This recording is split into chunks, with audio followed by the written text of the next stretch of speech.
అవతరించిన నీ జీవగాథగా మానవ జాతికి నీతి మార్గదీపమై వెలుగుచున్నది. అయోధ్య వీధుల్లో వినిపించిన నీ నామం యుగ యుగాలుగా భక్తుల హృదయాలో మారుమ్రోగుచున్నది. సీతారామ దాంపత్యంలో నిలిచిన ఆదర్శ ప్రేమ ప్రపంచానికి శాశ్వత సందేశమై నిలిచినది.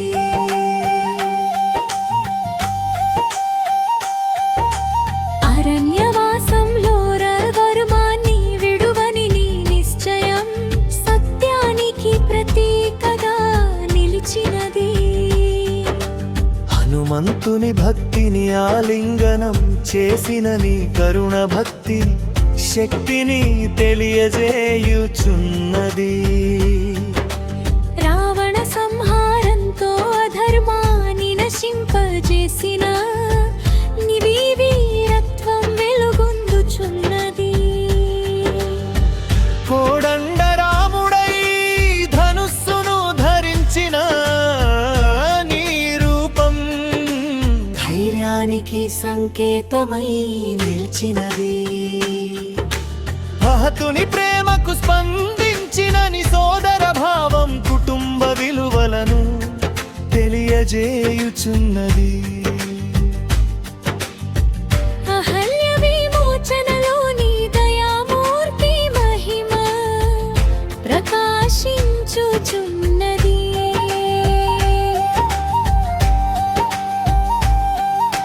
సుగ్రీవునికి స్నేహహస్తం అందించిన నీ ఉదాత్తత ఆదర్శమై నిలిచినది.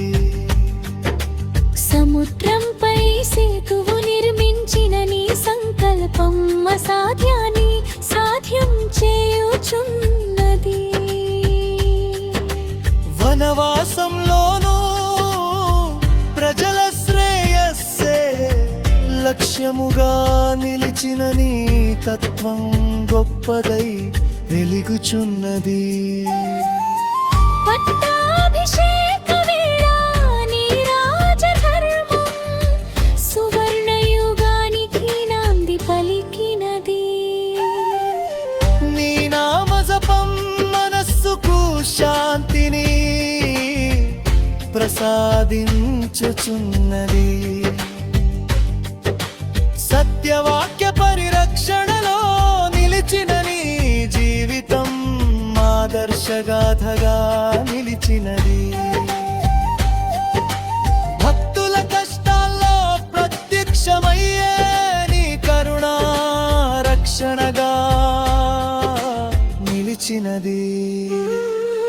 సీతమ్మ కోసం చేసిన అన్వేషణ ప్రేమ యొక్క పరాకాష్ఠను తెలియజేయుచున్నది.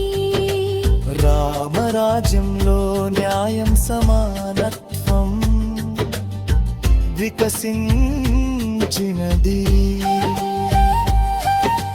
వేద మంత్రాలలో నీ మహిమ స్తుతింపబడుచున్నది. నీ బాణం అధర్మంపై విజయం సాధించుచున్నది. రఘుకుల తిలకుడవైన నీ కీర్తి అనంతమై విస్తరించుచున్నది. శరణాగతులను కాపాడే నీ దయ హృదయాలను ఆకర్షించుచున్నది. అంజనేయునితో నీ బంధం భక్తి పరాకాష్ఠగా నిలిచినది. నీ చరణ సేవలో జీవితం పవిత్రమై మారుచున్నది. శ్రీరామనామమే మోక్షానికి మార్గమని ఆత్మ అనుభవించుచున్నది.